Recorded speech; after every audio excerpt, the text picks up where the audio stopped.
What is up, Cowboys Nation? Boy, Mike Tag here, man. Hopefully you guys are doing good on a Sunday. I'm back in the crib. I took a little week getaway, worked remote up in North Georgia, and got my mind and body and get ready for this off season. You gotta get everything right. You got so much going on with the combine, so definitely back. Good to be back in the cave. We're going to be getting back to our schedule with Jimmy on Monday, Kelly on Thursday. So everything is going to be going good. So definitely appreciate it. And make sure if you guys are rolling in, you hit that like and subscribe. Got to get all the pleasantries out of the way. So make sure you guys do that as well. But we got a good show. It's Sunday morning. We got so much packed in. And my man, Greg, how are you feeling? How you doing this week?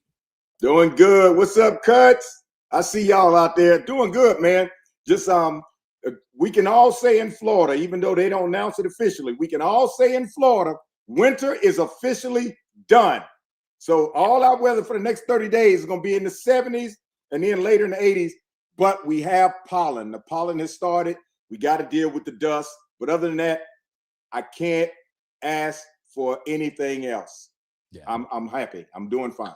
No, it's good. I tell you, I went to a wedding. It's almost done. I went to a wedding last night for a good friend of mine's son, who I watched grow up, and he's doing great things. And it was a little cool. It was nice. I love the weather. It's not cold, but it's just that humidity's not there yet. So this is like kind of that perfect time that you have some Florida weather. But it was good reminiscing, and I think always good back. Looking back and seeing friends that you hadn't seen in so long, and then you just start telling the same old stories, the same stories that you had, nothing new, but all the old stories. I always love doing that. So kind of like the Cowboys. We keep talking about the old times. I want to create some new stories. I want to have new memories. I want to get this thing rolling. So hopefully what the Cowboys are thinking of doing, what they're talking about doing, you're seeing what the combine, that's kind of, and we'll definitely get into some of the combine stuff, get through that. We'll see if the Cowboys can create some new, good, lasting memories. Maybe a championship, something like that would be very nice. Yeah. Very nice. So. Yeah, it'll be great, man. I was watching some of the combine. I can't really get into it much. I'll have it on while I'm doing something else just to be looking. Yeah. And there's a couple of people that I already knew about in the combine that we all know about. It stuck out, and I was like, these two guys here are beasts, absolute beast. And those two, I don't expect them to be going past the sixth pick. So it's going to be hard to see if we even get one of them. And even if we don't, at 12, I don't see how we can go bad by getting a good pick. I just don't see it. That's the thing, and we'll get into it, but it's like you're going to have guys that kind of move up, but that means guys are going to move down. Mm-hmm. And, for what goes up, somebody's got to fall. So, I know we talked about Styles, and that was a kind of a name that I think 50% of the mock drafts have him going to Dallas at 12. He had that great 40 time, looked good. So if he creeps himself into the top 10, well, someone in the top 10 is going to fall, so it could be like we talked about a Caleb Downs. It could be, that people criticizing our guy from the U, saying his arms are 2 inches too short. And I don't know if I watched the tape, we'll get into it, but I watched the tape, and I see when I see players, do what they do in real life. And I didn't see anyone stopping Bane at any level, any team throughout the playoffs, throughout the season. So if they want to drop him down to 12, no complaints on my end. I'd be very happy with that, So I think the combine's a little overblown, but it makes it fun for conversation. But getting into kind of some Cowboy news, and this kind of went out a few days ago, but just kind of want to get all your guys' thoughts on it, because I think this is actually, I give the Cowboys and I give Joneses and them, I got to give them credit for this one. They tag Pickens, but it's the tag that other teams can negotiate and they can sign them. But Cowboys can match it. And if they don't, they get their first round picks. They get 2 of them for 1 year to the next. So I think it's great because it kind of tells you where the market is with Pickens with other teams. Mm-hmm. And will other teams be willing to part ways with 2 first-round picks? And if they do, they can match it and they can kind of work the money and do everything. So I think this is actually a very smart, calculated move by the Cowboys. You got to play with what the Players Association. This is the collective bargaining. This is what the players signed up for and what they said they approve and what they want. So, I mean, really, what's your guys' thoughts in the chat with this move by the Cowboys tagging Pickens as non-exclusive? Greg, what's your opinion on it? Well, I'm glad that they tagged him. That way I know that Jerry has a serious interest. And the way Jerry's been talking this past week is that, the tag the way he's looking at it, the tag is a formality right now. He definitely plans to sign Pickens and sign him to a longer contract.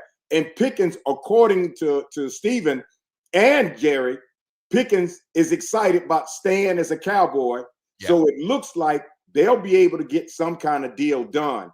So at least it looks more promising now than it did with Micah, even though Jerry said he doesn't think he'll have a problem talking to the agent, is the same agent that Micah had, but he does understand that in the air, there's going to be that aura about what went down last year. But Jerry, in a sense, is ready to put that past him because his buzz thing this year is, we got to go get it now. He said, we got to go get it now. We're going to be far more aggressive in free agency. We're going to spend money and break the budget in free agency to get good players. He says, we got to go. We're going to get into that. Don't steal all our show. We got to get it now. We can't do it later. Pickens, you're feeling good with. And it seems like we've got a couple people that feel good. One, Peyton, and this is a fair point. Not a good idea having two $30 million receivers. I think the thing you have to look at is the cap. The cap's now at $301 million. The cap's going to continue to go up. And it's really how you structure the contracts. It's not, what is he counting against the cap? They could structure it and kind of backload it a little bit on what the cap impact is, because you have CeeDee Lamb that's going into his third year, right? His third year of his new deal. So by the time he gets to his time, then you start having that impact in, and maybe CeeDee's his contract will be much less as he's getting older. You just don't know how things are going to play out. So it's all on how you structure these contracts. So I don't get caught up in the money so much. I want to see how they structure it. I want to see how they spread that around the salary cap to make it friendly. It's the same thing they talk about, like Dak Prescott, I think CeeDee now, and a few others. They can change their contracts and how it's laid out, move money around, and we free up $120 million or $130 million, whatever it is. Yeah. So that's what they can do. So I don't worry about that so much. Plus, with the cap going up and up, I think it works itself out. But you see that if you've got two receivers, one is in the 30s. The other one right now, I mean, they're in the 20s, some of these. Yeah. I mean, some of them are. They're getting into that 20. So it is creeping up to that level. And I think offense, for the Cowboys, it's so important that they have to maintain this offense, because the defense was all-time worst, right? Do you really expect it, Greg, and you guys in the chat? Do you think this can be a top 5 defense in 1 year? I don't think. I think if they can get to middle of the pack, top half, I think that would be a huge step and a huge advantage for this offense. Yeah. Well, see, listen, what people don't understand about the money, Jerry, this is what you really need to pay attention to this year. Jerry just said this week, in essence, I'm gonna summarize it. He really doesn't give a damn about counting the pennies right now. He wants to break the bank now, and he'll worry about that down the line. He says, I'm borrowing on the future now. And he's going to worry about that now. He's basically gambling. That's what he's going to do this year. He's going to gamble and just spend and stretch out contracts, knowing that there'll be a day to pay for it in about 3 or 4 years. But he is so concerned about go getting it now. He's not trying to do the model that he's done in the past. Well, I'm going to do this because I know in a couple of years we're going to be out of money. His whole thing now, break the damn bank, borrow for the future. Let me just go do it because we got to go get it now. So he's not concerned about that. And Pickens, if they don't sign him and Pickens does stay, they owe him $27.3 million anyway for 26 seasons. But I think they're going to sign him because I know Jerry don't want to repeat what happened last year with Micah. I think he looked in the mirror real hard and realized he really screwed that up emotionally, and he does not want to repeat that. He's just hoping he gets to the table with the agent, that the agent who understands the cap. He understands how much money Jerry and them have to play with, and they don't. He understands that if they go play hard like they did with Micah after all of it got crazy, that it's not in the best interest of the agent or George Pickens, really, if they don't make this deal. So Pickens wants to be a Cowboy, so it's in the best interest of the agent and Pickens and Jerry to work this out. And that's why I think it's going to work, because they all realize how bad that went last year. Yeah. And the main key is Pickens wants to be a Cowboy. Dak wants him to be a Cowboy. Lamb, all of them. So on offense, Jerry did also mention that even though we got to fully concentrate on defense, I do know that the offense still needs a few things. We can't sit there and just subjugate them and not think about the offense during this draft as well. We don't have a second or third round pick, but if somebody comes up that can most definitely help us on offense after we go through the first round, we have to look at that. So I don't think our defense is going to be a top 5. He's not even worried about them being a top 5. All he's worried about is them complementing the offense to get us to the playoffs, because we get to the playoffs and we have a decent offense, doesn't have to be in the top 5. I mean, decent defense. We can move deeper and can possibly get to that big game. Yeah, and I mean, I talked about it earlier with the defense last year, giving up over 30 points a game. I believe it was seven times they gave up over 30 points in a game, which is, that was NFL record type. I mean, our worst defense back in 2020 didn't even give half that up. So, yeah, and just to clarify, I think with Andrew, I'm not sure where the second value, I don't know where that came from, but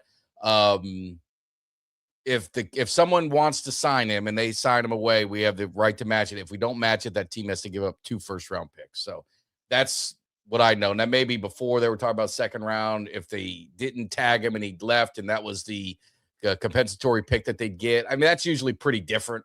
So I'm not sure if you mean that, maybe, or if I misunderstand the point. But yeah, definitely with Pickens, it would be a loss. But if you get 2 first-round picks and you could pick up another receiver, I've seen some mock drafts have the Cowboys drafting a receiver in the first round, because you see how it happens, man. Some of these guys fall. And if you get a guy that you value so high on your board and he falls, it's the same thing with CeeDee Lamb. It was the same thing with Dez Bryant. I mean, you have these guys that sometimes fall, because to your point earlier, if you get guys that end up jumping up in the draft, somebody's got to fall. And to me, it's always about the runs. It's always about, if you get a DN run, if you get a cornerback run, the value of a linebacker, the value of the safety isn't as high, so they start to fall. And that's why I said you could get a Caleb Downs, could drop to Dallas in the 12th spot. It could happen. But, that being said, it'll be interesting to see. But you had mentioned, we'll get into it a little bit with Jerry and a more aggressive approach. And I'm going to tell you, my aggressive approach would be if the Cowboys aren't going to break the bank in free agency. I mean, that's just if you guys are expecting the Cowboys to make all these big signings, that's not going to happen. I think what he's saying and what hopefully will happen is they're going to be more aggressive early. Get the guys that you want to fit the scheme. Focusing on the defense. I'm still focusing on the defense with free agency. Find the guys that fit your scheme and don't wait. Don't wait for the bargain basement shopping. If you like a linebacker, go get the linebacker. Make that offer early so we're not losing him to another team. And then it's like, oh, well, we lost him, and and there we go. So that's what you want to do. Let me see if our man Jeff, he was having some technical issues. Let's see if because we got to get his opinion. Up there he is.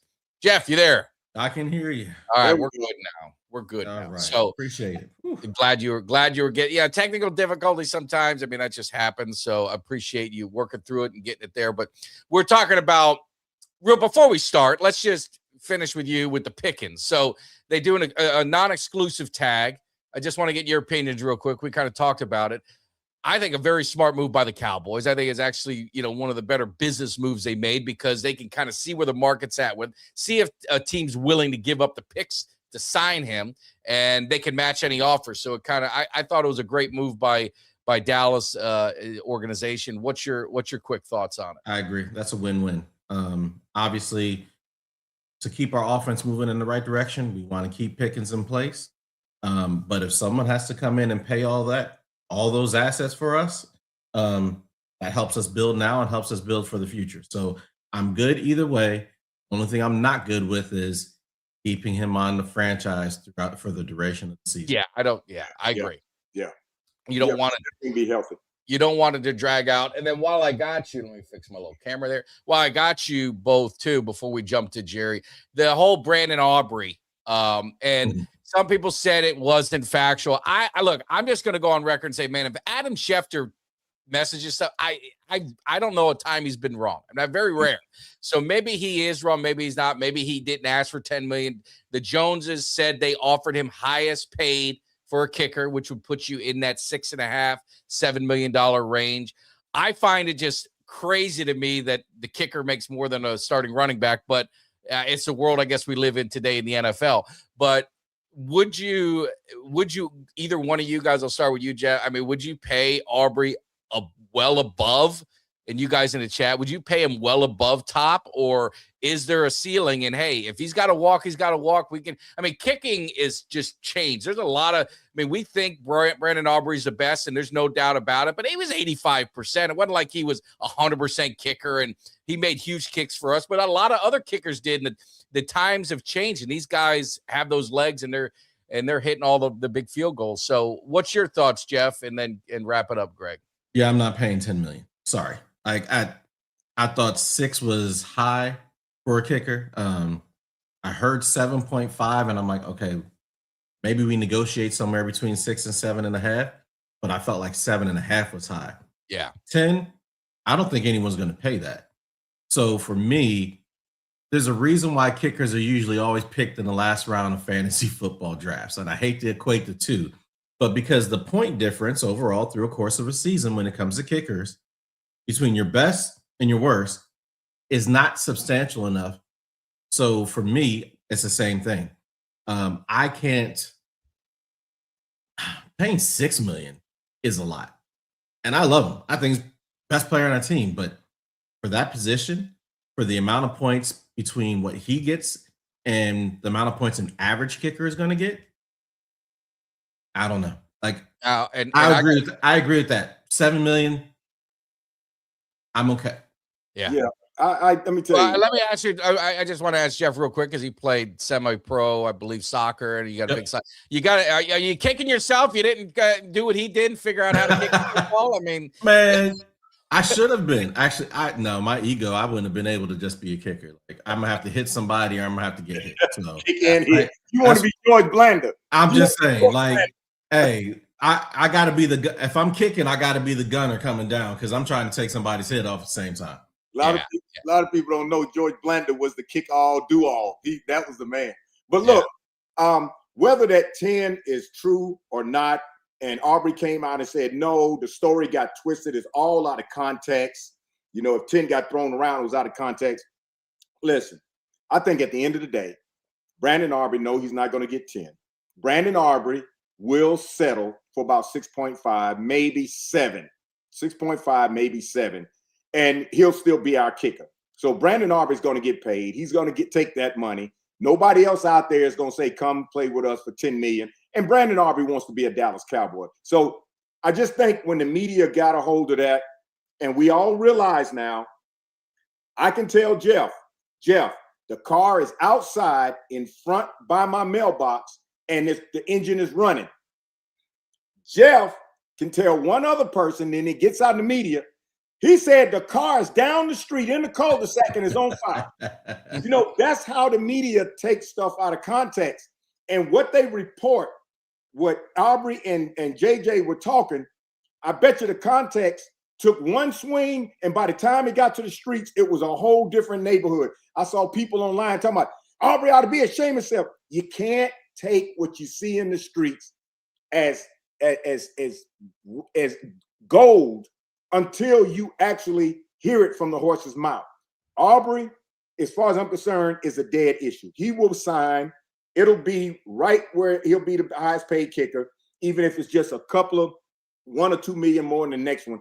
He will be fine. That situation needs to be put to bed because Aubrey is taking a lot of unnecessary heat for something that I think was taken out of context. And now you're going to have Cowboys fans out there not really paying attention are going to be dogging Aubrey for something that was probably taken way out of context. So, Greg, you didn't know a lie makes it halfway around the world before the truth gets out of the bid? That's right. That's exactly right. That's exactly right. It does, because people love a lie more than they love the truth. Absolutely. That's true.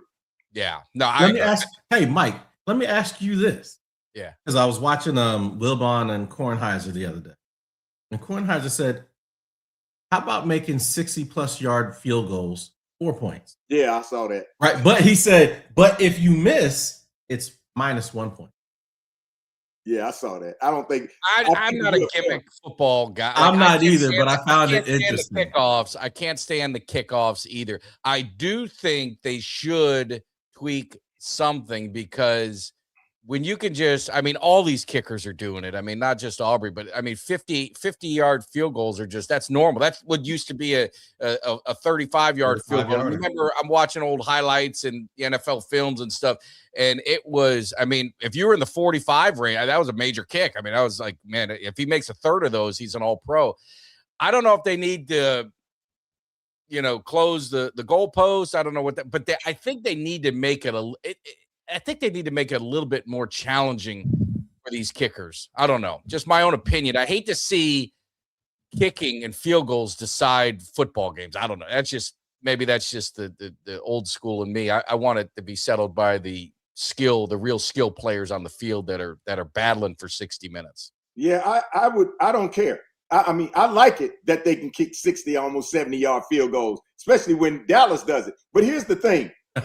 Years ago, and I look at it this way because I remember hearing that, because they said the USFL may be considering doing that to make it more. Rick just said that's what they're going with. Yeah, to sell tickets and all this. But listen, my thing is this: you gotta understand where all this comes from. Nobody in the years past, decades past, nobody was expecting a kicker to kick past 45 or 50 yards. It was an anomaly.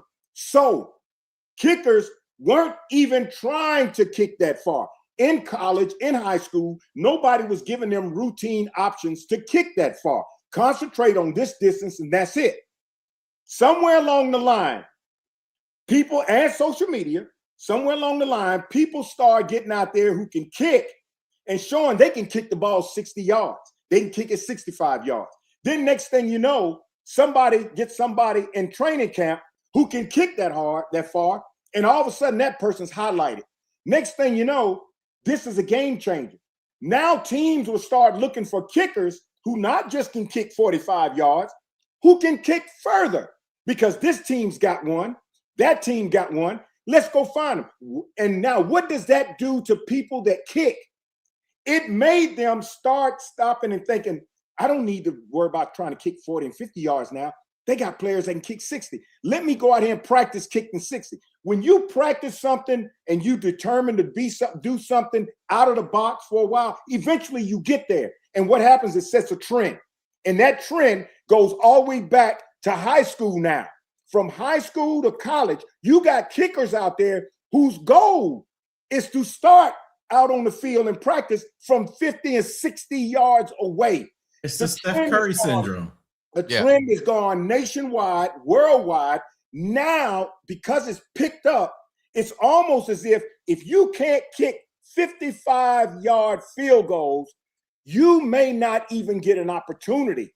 And that is how all this evolved. So the fact that they can do it, even though the goalposts are, to me, are thinner than the college, and they can still get it through there. They still got a chance of missing. But I love it. I love the fact they can kick further.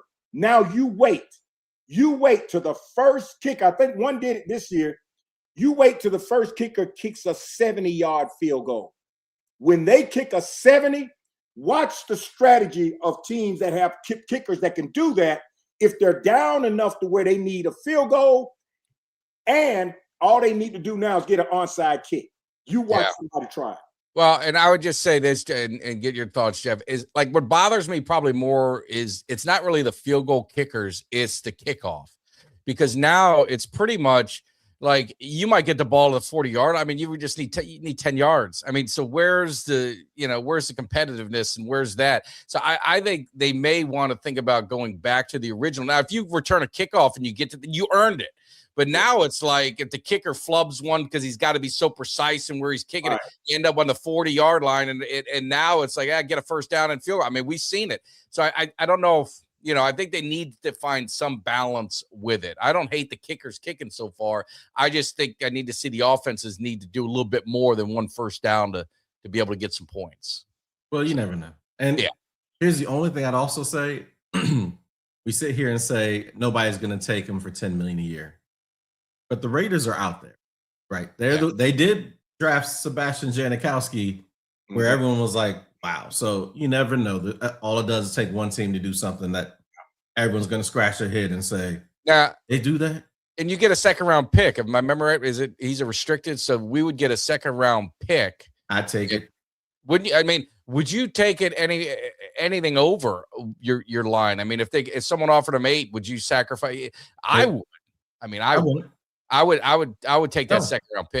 Give me the second round pick all day. You don't have a second and third? Absolutely. Yeah. I can get a kicker in the 7. Yeah. And see, I'm of the mindset, and I appreciate what y'all saying, but I'm of the mindset, don't mess up the good positions that you have and take a chance because of a dollar here and there to go and get somebody else to replace them. Because right now, just like our offense, don't look at something and say, well, on our offense, I can go get a second round pick and I'll replace Javonte, or I go get a second round pick and I'll go replace it. No, don't gamble with what we got going good on offense. Don't gamble with our kicker. He's not going to get 10 million. Him and Jerry, I guarantee you, they're going to meet and make it happen. But don't gamble with our kicker. We got a solid kicker. Leave him alone. Worry more about the places we need to plug holes, defense in this. You get distracted by this kicker situation and others and talking about getting a second round draft pick. We're just going back to the same formula we did in the past. And Jerry's mentioned, we got to go get it now. Why? He's feeling his age. Jerry's feeling his mortality. He knows it. He knows if he sticks to that same routine, we got a second round out there, go grab it. He's going back to the same playbook. And don't forget this in the equation. He knows he's saying this because of after talking to all these new coaches that he has, this new young youth and their vision, there's no way he can go back to business as usual. He knows he has to definitely think out the box, be aggressive, go get it now because of these new coaches he got who are far different than the coaches he's had in the last 10 years. So let's leave well enough alone with Aubrey. He will get signed.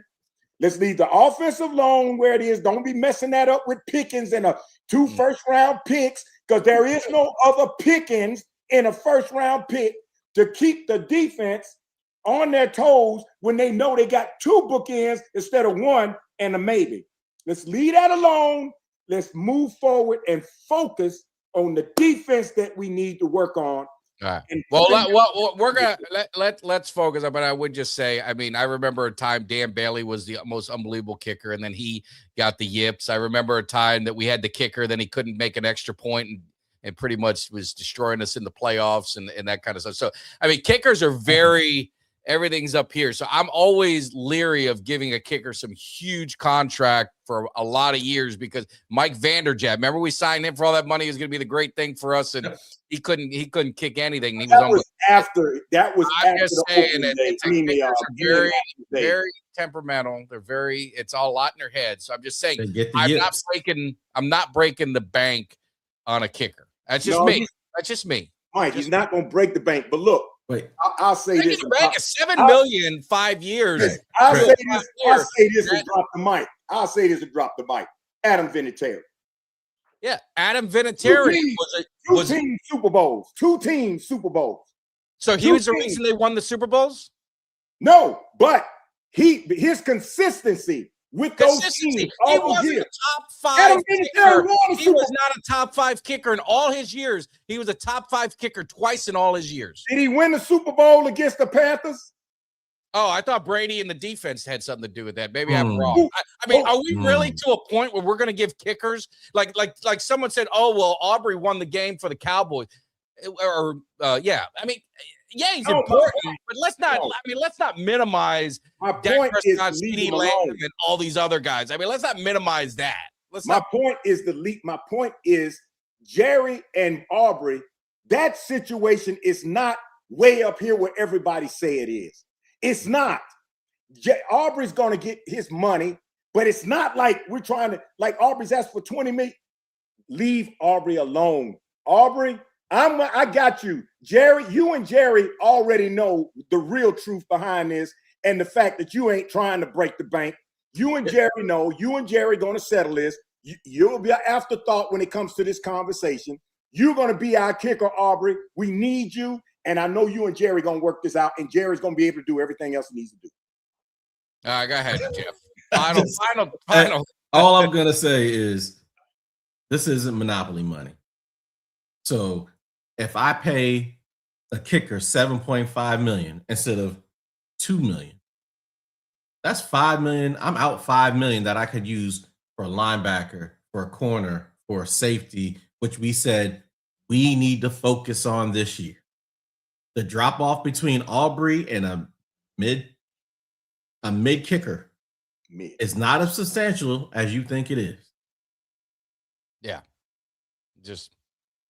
I don't disagree. But let's look. Let me see if I can get this right. Let's see if I got. All right, I got us all right. Let me. So I wanted to talk a little bit about some of the free agents and what we're looking at, and I think linebacker is kind of there. So looking at what the Cowboys can do you think, Devin Lloyd he's the top of that side? That's not in our budget. You got Devin Bush, Nakobe Dean. Does it kind of start at that level or even below him as far as linebackers? I'm hearing Bobby Wagner, which I think I don't know. I think he might be a little shot. And then Alex from Detroit. He kind of runs sideline to sideline all over the place. He's kind of that guy that would be, you start getting into that budget. I mean, where are you seeing linebacker? What are your guys' thoughts on linebacker and free agency? How aggressive are you going to get to make sure things are shored up there? Because that seems to be one of the bigger holes that we have. And they talked about Leofau, Overshown being outside linebackers. I'm still not 100% sold on Leofau. I think he's a little undisciplined. I think he made some bad penalties, and I just don't know if he's got the. I don't know if he's at that level. Maybe I'm wrong. Tell me if I am, Jeff. What do you think? Well, I think we started Nakobe Dean because you don't want to start low. You want to start somewhere. You might be able to work something out with Nakobe Dean, and if you can't, at least you try. But and Anzalone, absolutely. Anzalone absolutely would be a good bargain pick. I think we can make it happen. He's a firecracker. He's one of the top ones on there. I wouldn't touch Devin Bush, and I definitely wouldn't go up to Devin Lloyd because Devin Lloyd is out of our reach. But Anzalone, for sure, started Nakobe Dean, and then see what else is out there. There's several people out there that can do it. But I'm not giving up on our linebackers from last year. It's simply because of the scheming, of the lack of scheming with Eberflus, and the fact that I see this entire new coaching staff coming in that's totally different, that's going to, I think, be able to develop and bring out of these players and scheme these players that we'll see them play better this year, not top 5, better this year than they did last year, because I think they were chickens with their heads cut off running around there, and I think Eberflus was the main part of it because he wasn't out there doing what he needed to do. These coaches, they have a methodical, straight line approach of exactly what they want to do and how to develop these players. I think we're going to see much better out of Maurice. I see we're going to see much better out of Josh Butler and these boys in the backside. I really think we're going to see a difference because of the coaches and the scheme. And, of course, the culture that these new coaches are bringing into them. Yeah. Well, real quick, Jeff, want to get your thoughts, but we get a super chat. You always got to. Yeah, do the super chat real quick. Yeah. So, Chris Warden, it's nice to see Jerry making some moves, but in our opinion, our defense is so depleted, it'll take more than just one off season and no drafting and free agency to fix it. So I agree. That's why I think it's unrealistic for us to think that our defense is suddenly just going to turn into some top 5 defense overnight. I think what the hope is that you do have talent. I mean, our defensive line, there are pieces to that puzzle, but if we can get to top half, if we can get 15, if we can get in that range with our offense, I think that is good enough because I showed it. Giving up 30 points a game 7-8 times last year was kind of NFL all worse. You win. If your offense scores 30 or more points, you win 90% of those games. We won 60% of those games. You flip that takes you from 7 wins to 12 wins. I mean, we could be having a totally different story. So I think if we can get in the top half, that would be a huge improvement. And I think if they're make good free agent moves and draft, I think they can get there. Jeff, what do you think? Yeah, from a linebacker perspective, I just think and I saw someone say Anzalotti over Dean. Nakobe Dean. Yeah. I think Dean is probably the person to pick because he's familiar with the system and he's going to probably cost less. And Anzalotti, 31, 32 years old. I actually think we need multiple linebackers. Up until the combine, everything I saw us getting Sonny Styles. Yes. I don't think he's going to be there at 12. Well, we're going to get into that. I think he's going to end up. He worked himself into a top 10. Correct. So he's got to fall. So I kind of wanted. Well, yeah, right. That means somebody's going to fall. Yeah. I kind of thought let's pick up a cheaper option in linebacker in free agency, and then supplement that with a linebacker in the draft. So, given what I've seen in the combine, that's kind of thrown things in disarray. So maybe a little bit back to the drawing board, but that's what I wanted to. And I would just ask you this real quick as a follow-up, Jeff, is, they say you need to build and get your free agency done so the draft is more BPA luxury. Because if you don't do that, then you're laser focused on one position and you could kind of skew yourself in reach or this or that. So do you think the Cowboys should don't bank on the draft, get some pieces together? Because this is where I talked about with the aggressiveness. Jerry and the Cowboys typically have waited till after the draft. They've kind of done the bargain basement shopping in free agency. I think they need to do a lot more pre-draft, get the guys, and then you kind of know where you sit. So if you get the kid Alex, I'll butcher his name, but Alex or Dean or whoever it is, fill the linebackers, then you're not I got to reach for this guy. I got to reach for. So if Styles falls to you, of course you're going to take him. You got Allen from Georgia. If it's a 20, and you could take him. So what's your thoughts on their approach to free? What do you got to see from them as far as when he says aggressive? What is your version of aggressive in the world that we live in with the Dallas Cowboys need to be? In my opinion, they need to, and this is prefacing this with restructuring people's contracts. Right. So we have the cap space and the flexibility. The more pieces we fill in free agency, the more targeted we can be in the draft. Yeah. Right. And that means we don't have to. We can actually put real value on players and say, hey, I don't want this person at 12, but if they're there at 20, that's what we're going to take. If who we want at 12 is not there and we've already taken care of our free agency, trade back. Let's get draft capital and then go again.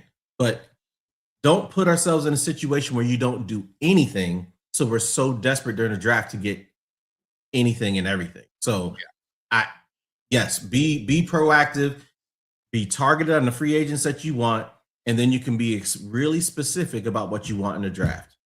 Yeah, and believe me, and I'll go out on a limb, and y'all know I don't say anything in favor of Jerry, but I'll go on a limb and say this right now. Jerry's talking some stuff. He's talking. He's trying to get in my ear this year. Unlike all the past years when he'll talk and I'm like, let me close this here because that's the used car salesman. I'm telling you, it's not because I'm getting old. This man is feeling his immortality. Jerry is going to be aggressive. We are going to do this year what we've never done before. We are going to get aggressive, and we are going to go in free agency March 11th. We're going to free agency and get these players we need prior to the draft. The old way of how he was doing things has gone, and the biggest ultimate critical influence on why he's done that is the coaches he just hired. They got in his face and said, this is what's going to take to do what we got to do, Jerry, and you got to get off that old side. And he's finally accepted it. So yes, expect us to be extremely aggressive in free agency, because by the time draft comes, that's when we'll be looking for those players to supplement. We will have free agents by the time the draft comes. Well, I sure hope you're right. And just real quick, just want to, again, thank everyone. We got like 300 of you guys plus in the cave hanging out with us. It's always, I've been out for a little bit, so it's good to get back in the groove and talking with Cowboys Nation and get some positive things to talk about, get some excitement. I know my man Kelly talked about this team should be in the Super Bowl. He's talking Super Bowl. I love it. I know some people say you guys say that every year, but I'm going to say that every year because why else would I watch the team? So I am excited, but make sure you guys hit that like if you guys are rolling in. If you're not subscribed yet, hit that subscribe. Doesn't cost you anything. You can join the Cowboys Cave family if you guys want to do that as well. And speaking of, I've got to go ahead and I'm gonna knock this one out to give that out on the show to one of our loyal Cowboy Cave family members that joined the party. So definitely hit that thumbs up, man. Don't cost you nothing, and hit subscribe. But looking at the draft in the combine, I know Jeff, you were going through your technical difficulties, so we kind of like skirted around a little bit. My thoughts on the combine. It's always a little overblown. It's always, these guys, what their 40 time is and what they, show me what they do in pads, show me what they're doing on film, show me all that kind of stuff. And, a couple of the names, Sonny Styles, his stock is skyrocketed. And then I look at someone like a Ruben Bain. Now they make jokes. His arms are too short, 2 inches too short. They got T-Rex. They got this and that. All I saw him do was dominate every game he was in, especially when the competition got better, he got even better. And so I've watched him do that. Could these people be this stupid to let Bain drop? Bailey, they talked about David Bailey had the worst. It was a hard to watch shuttle run or this or whatever kind of drill they wanted him to do in this one time. I mean, how much stock are you putting in this? And could these teams be this stupid and let Bailey and let Bain just drop down to us? I don't think it's going to happen, but I mean, what's your thoughts on the whole combine? I think it's a supplement, right? If someone pops, I wasn't paying attention to this guy, I need to go back and look at their film. We need to go check on this person. But also, if someone's you got a cornerback, they're not really fluid. They got stiff hips. They don't really turn. Well, hey, no, thank you. Right. Yeah. So I think it's a supplement. I don't think it's the be all end all, because we've seen lots of workout warriors and not amount to anything in the NFL. So, but it is a supplement. I don't want to see a middle linebacker who benches 225 10 times. I'll pass. Right. So that's why I was looking at Sonny. So I'll use Sonny Styles as an example. Obviously, Burt was out the building. His bench was 225 19 times. Is that something that blows off the screen? Nope, but it checks the box. Okay, let's keep going. We want to look at his film, even though I think a lot of people have already seen his film and have seen how solid of a player he is. So I think the film, the combine supplements the film, and the film supplements the combine. And it gives you a true value of, yep, this is something, this player is really good, or we can work the attributes that he has, we can work on his weaknesses and turn him into what we want him to be. Or And I don't think, and like people keep talking about Ruben Bain and how short his arms are. It didn't seem to impact his productivity. There's a reason why you have an offensive lineman coming from the U who's going to be a top 5 pick. And it's probably because he had to go against Bain and Mesidor day in, day out in practice. Right? So iron sharpens iron. I think physically people, hey, I know what I have. I know what I don't have. So I can figure out how to make things work with what I don't have. So, I mean, if Bain fell to us, Bain's not going. I'm not even going to talk about it. He's not going. And, you know, and Jeff, you're right. But we got to consider, too, a lot of these general managers and coaches, they're thinking like we're thinking. A lot of them are thinking like we're thinking, and they're not paying any attention to this 2 inches short on his hands. A lot of these folks have made their minds up before they get to the combine. The combine is a formality. They see what these guys have done on the field. They see who these guys compete against on the field. So they know who they want to pick in the draft way in advance. They just got to make sure they got options. So if this doesn't fall, then I can go here, go here, go here. So their lines are set up. To me, it's a circus out there. The only thing I watched the combine for myself was because nothing else is on TV, sports. Oh, and by the way, Cowboys Talk with Chuck. I see you on TikTok. I've seen you out there a lot on TikTok. Welcome to the show. Listen, and the combine, the only thing that I saw in the combine that made me raise my eyes and say, oh, okay, now I knew what I was telling everybody was correct. When I saw Sonny Styles and Arvell Reese, all it did was confirm to me what I had been telling my brother, who already said the same thing, who's an Ohio State fan, that I told him and some of my friends. I said, listen, y'all can hang it up about Arvell Reese or Sonny Styles coming to Dallas. They will be taken by the 6th pick. That's what I'm thinking. By the 6th pick, they'll definitely be gone. So if you think about anybody else, you look down the line. And then after that, the combine was just on my television because there's nothing else to watch. But the combine, when the coaches are out there and the general managers out there watching these players, they're just looking because, hey, this is where we all get together and we're really talking free agency. We're really talking negotiations. We're really talking to each other, owners, about this, probably some trades. The combine, we're looking at, oh, he got a fast speed. Somebody with the fastest speed may be looked at because of the Worthy situation with Kansas City. You speed kills. But that, and I don't know, other than the quarterbacks at the combine, there's not a whole lot. There's not a whole lot that these owners and these general managers are looking at the combine to really make a big decision on something. They've already made their decision. Can I say something real quick, Greg? First, Frankie boy, that Bayern didn't kick Dortmund's ass. That was a lot closer game than you wanted. So let me correct that one. But congratulations on the win. But if I'm a GM, I'm putting that stuff. If I want Bain and I'm picking in the teens, I'm floating that stuff out there nonstop. Yeah. Because I want teams to be all worried about it.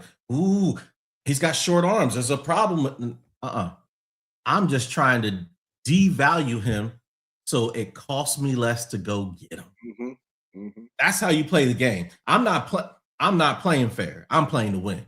Well, and so I would be putting that stuff out there all the time. And you better believe, Jeff, these owners, they're thinking chess. They're thinking chess. It's just like they might not talk much about another player or not personally degrade them in public, but say things among the owners. Yeah, I'm not sure. We're not sure about him because this, because you got some owners, and some general managers out there talking about, well, the GM for the Ravens, he's not too hot on that guy. Maybe we need to look elsewhere when he's really setting them up to pass that guy so they can scoop him up. Yep. So it's chess. It's draft day. You guys seen the movie Draft Day? I think I saw it. I'm not sure. Yeah. Mike, your mic is off. You're off. Sorry about that. My dog was barking. But yeah, so draft day was with the Browns. So I remember that. Yeah. So, but it's totally, and when I'm looking at the draft and I'm trying to figure out, all right, what the Cowboys could do, you know, obviously they looked at Reese, you looked at Styles, that may not happen. But like we said, when that happens, there's going to be people that fall. And the one thing that could happen is you could get one of these edge rushers could dip a little bit. I'd be shocked, but it could. You get cornerback is another one. And the team is the league is all about, say it again. Safety is another one. Caleb Downs may be one that falls because of these other people. So they undervalue two positions that get undervalued in the draft a lot are safety and linebacker. And that's where I say is, where do you look at Styles and Reese? Do you look at them as traditional linebackers, or you look at them as edge rushers, or in a 3-4 outside linebacker rushing? And so a lot of that depends on how they see them, the team sees them fitting, because for some reason, a traditional linebacker, they don't know. I talked about with Parsons, and Parsons, he kind of fell. Obviously, it was a COVID year, which was kind of funky anyway. Guys set out, but a lot of teams are like, where do we play him? He's not big enough to be a DN, but he's so good you don't want him as a traditional linebacker. But Dallas saw him as a DN, but you do see it. He does wear down. I mean, it is what it is. It's factual. The size is a problem for him. He would be much better off in a 3-4 scheme. But it is what it is. But when I look at these other players, so who do you see, Jeff? You talked about Downs. Do you see anyone else that could fall? And if the tackle from Miami were to fall, I mean, dare you say take in offensive line? And that's why I say it's so critical for free agency to happen before the draft, because when you look at him, I mean, would you say, hey, that would be a pretty damn good pick for them at 12. It'd be a good value pick and a tackle but we got so many linemen. But what do? That's why you got to attack free agency. You trade out. You can't have 4 first-rounders in your offensive line. You got to trade out of it as much as you like him. You can't do it, man. You can't. Unless you're going to trade one that you already have. Yeah, here's the thing on that. I don't think Jerry and them, I don't care if it is a BPA, they're not going to take an offensive lineman with that 19th or 20th pick. They won't. They're going to use both of those picks on defense. Guaranteed they're going to use them both on defense. And Sonny Styles, the thing about Sonny Styles that I saw about him, he looks player ready already. He's a beast. He's a boy among men in the combine. And Arvell Reese is a quiet assassin. Those guys will most definitely go. And even if people want to pass on linebackers or they're not sure where these guys will play, they are BPAs, period, in that first round. So a team would dare not pass up on him just because he's a linebacker and they're not sure if Arvell Reese is going to be playing on that edge. These are the best BPAs in that first round. And if it comes to one of those teams way above us, they are going to take them just for that fact alone. For that fact alone, those two guys will be gone. So, and Jeff, you brought up a point about trading down. Would you be heavily considered trading down one, or even working your way down both picks, because they don't have a second, they don't have a third? Yep. A name that got floated around because you talked about with Parker's looking for, he loves these Swiss Army knives, loves these chess pieces he could use. And I think I'm always going to be biased, but I think of Keontae Scott from Miami. He's a cornerback. He's big enough to be a safety.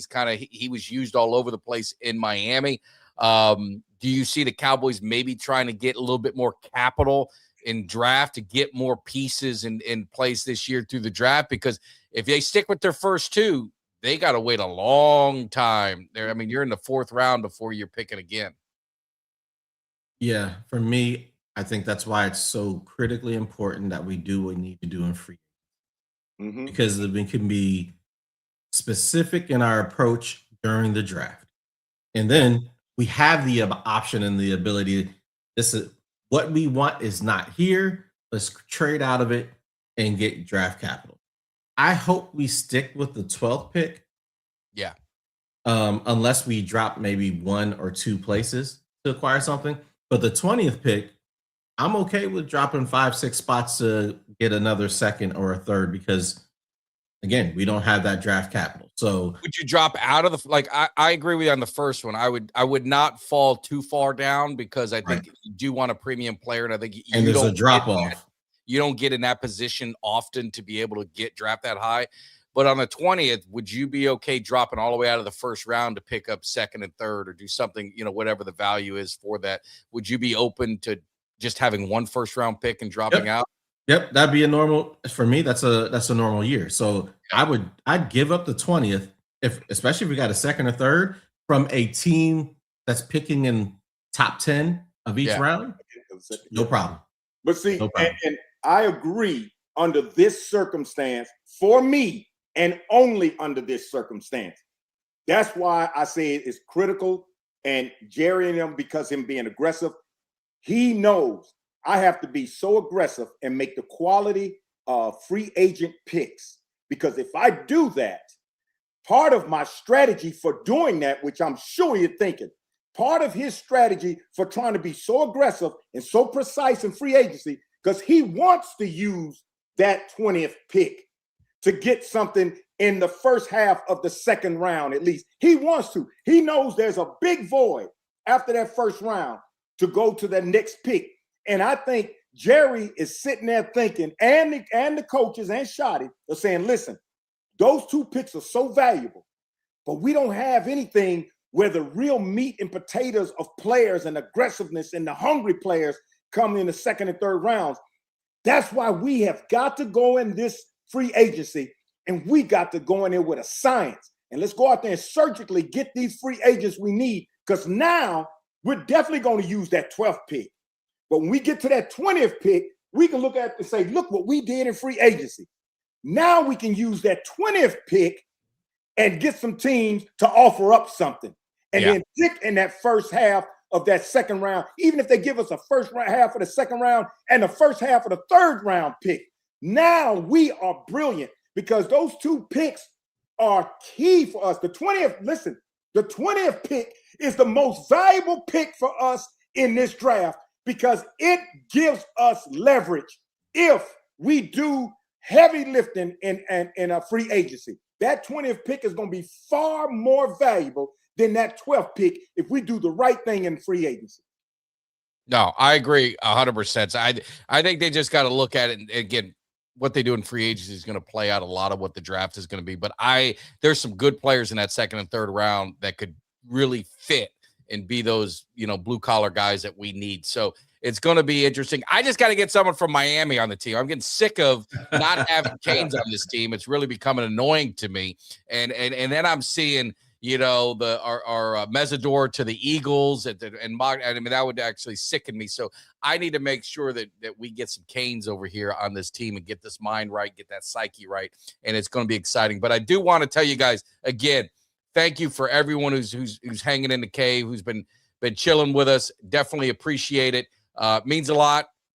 And make sure you hit that like and subscribe. We are going to be doing our mock drafts, and we're changing it up this year. I'm going to do one. I'm going to have Greg. He's going to have all his picks. I'm not going to tell him which way to go. I'm going to let him do one. Jeff is going to do one. We got Mikey Schefter's going to do one. Kelly's going to do one. So we're going to get the Cowboys Cave family is going to do their own mock draft. So make sure you stay tuned. You can laugh at them. Don't ever laugh at mine, because I'm going to be doing mine. You better not laugh at me. So you can laugh at them. We want your opinion. It's going to be a lot of fun, because it is. I mean, it's like throwing darts. I mean, you don't know what the hell is going to happen. And we don't put trades into it. So there's so many, ways that you can kind of do it. You don't know what teams around you are going to do, because that could definitely change it. But it'll be fun. So stay tuned for that. We're going to start dropping them off in the next, this week we'll do a couple. Next week we'll do some. So definitely keep track of that. But as far as anything else with the draft, defense heavy focus, you see, running backs. If a Love were to fall, I mean, because like you said, people are gonna drop, and I don't like him. He's sitting there, he hates Miami. He had some comments to say about Miami only gaining 33 yards against us. He should keep his mouth shut. But he's a hell of a running back. So if a running back were to fall, like Love fall to you, at 12, would you dare? Even though you signed Javonte, you signed Williams, would you dare draft a running back? Absolutely not. No, that's what I said. I said probably about a month ago when we did the show and we went through all the free agency? Absolutely not. I hope there's a fool out there like the Raiders that says, hey, we'll trade up to the 12th pick because that's who we want. You know what? That's what you'll get. Absolutely not. No chance.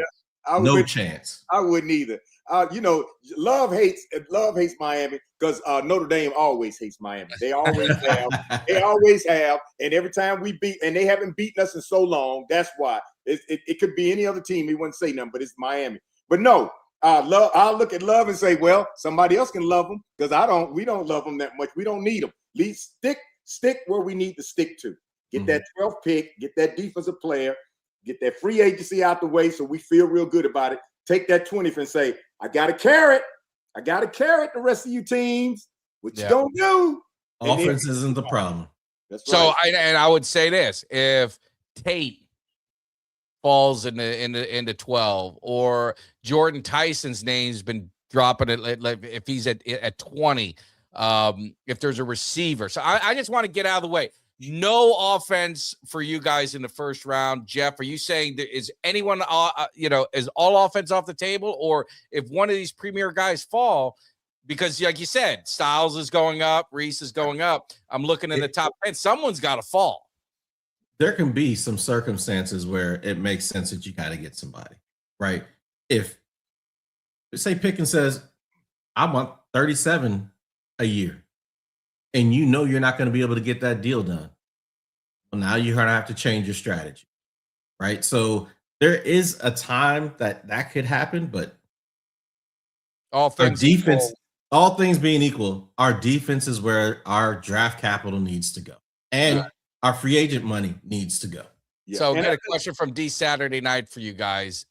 Who do we need at 12? So, Jeff, we'll put you on the clock first, and Greg, who do we need at 12? Just throw a couple names because I know it could change with how the draft goes. Sonny Styles, Caleb Downs, those are the two that, and then I'd probably go to the cornerbacks with Delani and from Tennessee, Jermod McCoy. Yeah, listen. When I watched that combine, the only two players that I paid attention to was OSU. That's it. And on 12, I'm gonna go by position. The only thing what I'd like to see us get on the 12th is either an edge, a linebacker, or a premium safety. Edge first, linebacker if it's not available, premium safety. I don't know if a safety will go in the first round, but edge and linebacker, because I want that bookend edge so it can help us close in. But edge or linebacker, that's it. That's what I want right there on that 12th pick. And I don't think I don't know why I'm so convinced about it. I just feel it. I don't think that we're going to have to worry about an offensive player whatsoever, because I really think their strategy is to use the 20th pick to gain more clout in player picks, because they plan to make their best move, their most aggressive and most methodical move in free agency. Oh. And then they'll be able to look on that 20th and say whether I'm going to use that for another defensive player or use that to get some more clout in the later rounds. I got a button for you here in a minute, Greg. Go ahead. Greg's saying some things without saying some things, and I'm telling you. No, I'm not. The transformation in Greg over the past couple months is unbelievable. Unbelievable. Y'all hear what you're saying, Greg? I hear it. No, yes, you are. He's got faith in Jerry Jones. No, oh my God. That's exactly what I'm saying. He's got faith in Jerry Jones. This is a GG, not JJ. No, well, he is coming around though. I mean, that's what the cave does. We're getting him, we're getting him back in the good graces, and he's loving it. But at a time. But I agree. I think for the Cowboys, if defense has got to be priority at the 12th pick. If they stay at 12, one of the linebackers, I would definitely go after. If it's Styles, he may not be there, but if he's not, that means someone's going to fall. And I think Downs is the guy that I think if these guys are jumping up, I think safety just doesn't seem like a priority with teams. I would be all over Caleb Downs. I mean, that's what I'd be looking at. Cornerback would be the backup plan, but I'd be at linebacker, safety, and cornerback. And I'll definitely bust through the wall if Caleb Downs ends up dropping to Dallas and they're able to get him. I think safety's been a problem with Dallas for decades. Yeah, and they've got to be strong up the middle. They're strong now at that first level. I think the second level they can get stronger with free agency and through the draft. If you get Allen right in, if he's there at 20 and if you end up with Downs and Allen in the first round, I mean, I don't think you can ask for a better draft, and you have two impact guys in areas of need. That's what I'd be doing all day long, but it's a long time. I mean, and there's a lot of things that can happen, and the draft isn't an exact science, but we usually do the live show for the first round. So we will be doing that again, I'm sure. So definitely mark that on your calendars. Come hang in the cave. But anything else you want to touch on, Jeff or Greg, on the draft? You may get, well, I say you, we may get our Miami Hurricane if they stick to the plan, like I said, and use that 20th pick for clout because they did a good job in free agency. We may get that cornerback from Miami in the second round. We may get him because that would fall perfectly for us. We need a cornerback. That will fall perfectly. And that would be the Miami Dolphins. That would be the Miami Hurricane that I would think that we would get is him, that cornerback. Yeah, I would love to get him. I'd love to get him. Well, I got bad news. My son, we sent him to the casino because he had to pick up stuff for my brother, and my other brother and I gave him some seed money to say, do this, and we told him what to do. Oh, he didn't follow our plan, and we lost all our money. So, oh my goodness, crapped out. Hey, but he learned a lesson. He didn't learn. It was our money. He didn't learn. Right. I don't know if he learned that lesson. I learned the lesson. Money. He learned the lesson. He learned a lesson because he'll know I won't do that with mine. He already knew that.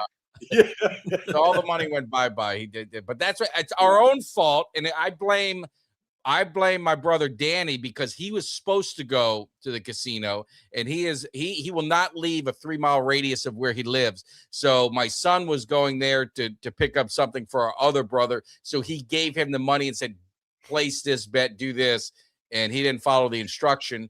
So I blame him. I blame Danny on it. I gotta blame him. Danny's gonna blame you. Yeah.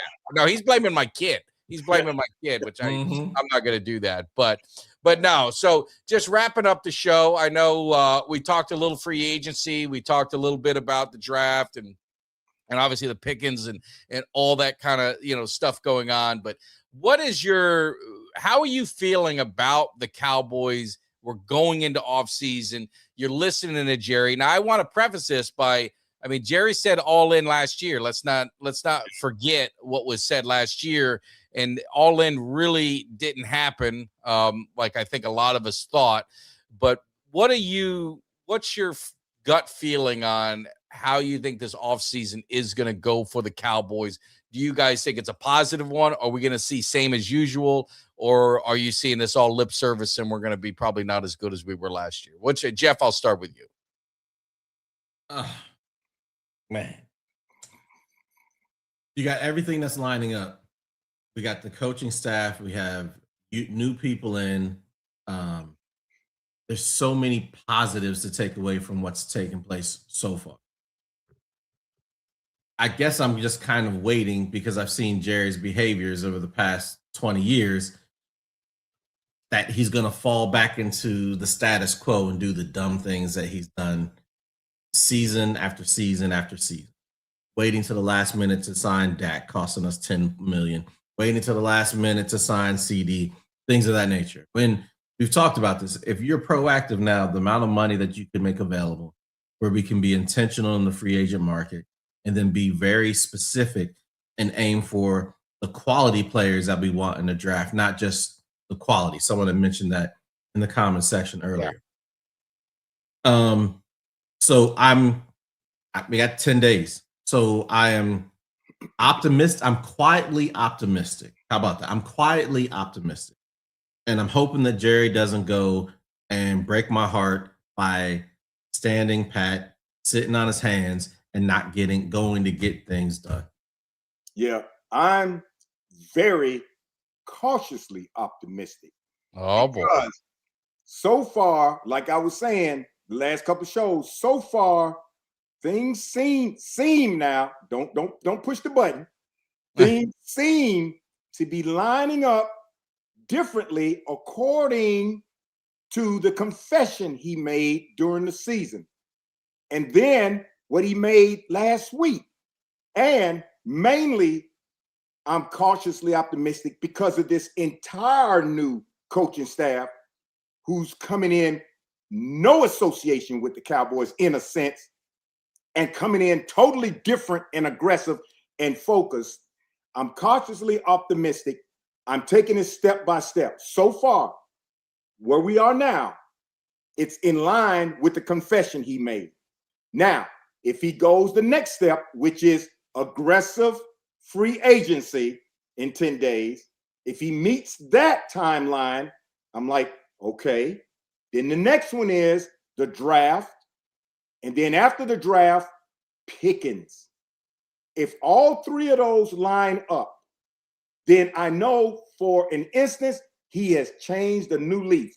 The fourth critical part about that is that he shuts the hell up between now and all the way to Pickens. Because I've always said, and when I first met you, Mike, I said this, and I say this every year.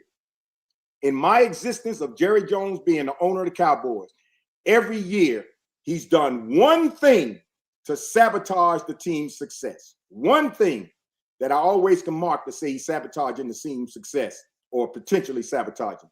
So far, he's par for the course until this year. So based on his confession, and I've seen some things happen since then, he kept his mouth shut.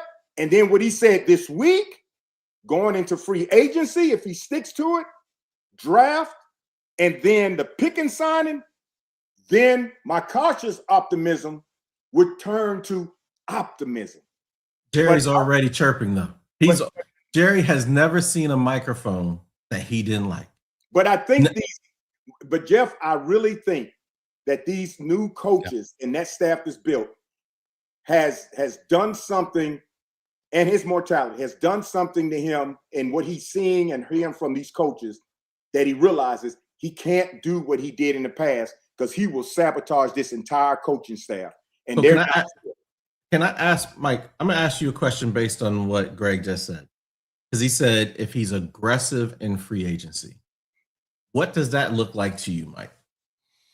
For me, it's getting the right pieces to fix the holes that we're in and not waiting. That's my thing. Like if they like, and it's not to me the dollars so much, it's the waiting part. Like if they think, Kobe Dean is their guy, go get him. Don't wait. Because so many times, how many times in the offseason did we see, the Cowboys were interested in this guy, and then he goes to sign with another team because Cowboys are probably waiting it out. Because you know what happens? As free agency, the longer free agency goes, the price goes down for all these players because spots get filled. It's like musical chairs. So aggressive to me is not waiting and hoping someone falls. It's going after the guys that you want, whoever they may be. Go after those guys that you want. That's what it would be for me, where I would be happy. That's exactly how I'm feeling about it, because he said aggressive.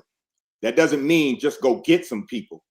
His interpretation of aggressive is go get the right pieces, and the right pieces early instead of trying to get pieces late, because the ones that fall off and come out late, other teams don't want them for one reason or the other, and you don't want to get them as a consolation prize. Yeah. So if he sticks to that, then I'm happy. Yeah, and Jeff, you and I hadn't spoken since the last show that we did, but Greg and I were on last Sunday, and you saw the press conference we kind of was talking about with Christian Parker, the press conference. I just thought it was just pleasantly surprised. It was Shoddy running the press conference with the defensive coordinator by his side. You didn't see Steve and you didn't see Jerry. I mean, did that resonate for you? Just asking your opinion. Did you notice that? Was that something you said, hey, man, what's going on here? Shocked. I was shocked. Utterly. I expected Jerry to have his hand around him like they had been best friends for the entirety of his life. So I was shocked.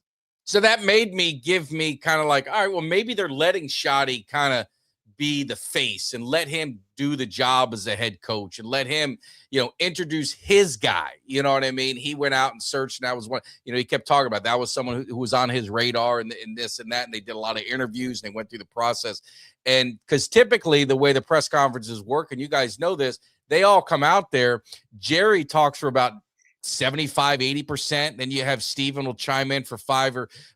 And then, the coach gets a little bit left over. And that's pretty much how it goes. Outside post-game press conferences and that kind of thing, like game day stuff, if it's a team thing where they're doing announcements, I can't recall the last time I've seen that happen where the owner wasn't there and Steven wasn't there to kind of be the orchestrator of the press conference. So. I wouldn't be surprised if after the Micah Parsons situation and then how our season turned out and the debacle with the defense, I wouldn't be surprised if Jerry Jones' wife sat down with him and said, you know what?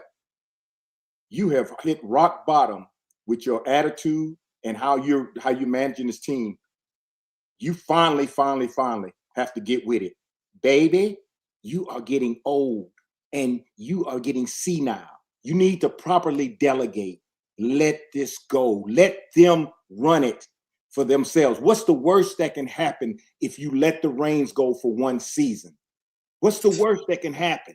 And so far, because it resonated with me when he came out during the season, the last part of the season, he came out and put it out in public.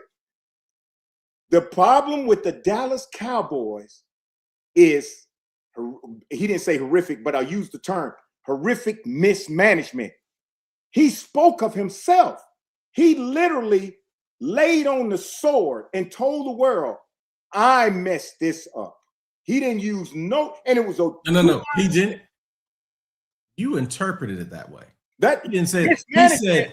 He said mismanagement, which is that could have been mismanagement of players. That could have been mismanagement by the coaches. That could have been mismanagement of anything. He did not come out and say, I'm the owner and the GM. The buck stops here with me. You didn't hear that from him? He ain't gonna say that. He ain't gonna say that because that's cliche. He was speaking about himself without his ego wouldn't allow him to say my mismanagement. But he knew everybody knew what he was talking about. But you heard what you just said. His ego wouldn't allow him to say that. It wouldn't allow him to say Mm-hmm. There's a way to get around that when the ego is so high, so people know that he's talking about himself. And the reason why I say that, Jeff, because since that time up to now, he hasn't been the typical Jerry Jones. Things have changed to an extent that his typical Jerry Jones has not showed up since that statement. And then last week's statement that he made about the aggressiveness and what we need to do, he's so far been in line. Something happened. He had an epiphany. In that last part of the season. Something happened. I'm just going to say, Jerry, I'm telling you, Jerry, if you want to get an inkling of my support, stay the course. You're almost there. Once it becomes your new habit, you forget about your old habit. So stay the course, because I'm still expecting you to sabotage us. But right now, I got an eye open for you. You might have a chance with Greg. So stay the course. No. Well, he's going. I say he will stay the course until success, and then he's going to want to get his. Yes, sir. But we would have reached success by then. No, what I'm saying is yeah, but that's when trouble could start. Like once if the team starts hot and things are going good, he's gonna go old school and he'll be on the sidelines. He's gonna, it's all gonna. He can't look.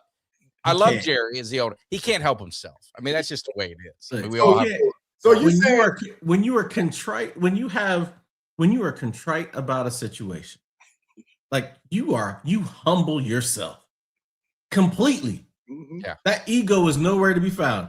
Jerry said, that ego is always right here, right next to me. It's always, it may not be real loud, but it's always whispering in my ear. Don't say me. I'll say, hey, mismanagement. Yeah, that's a broad term.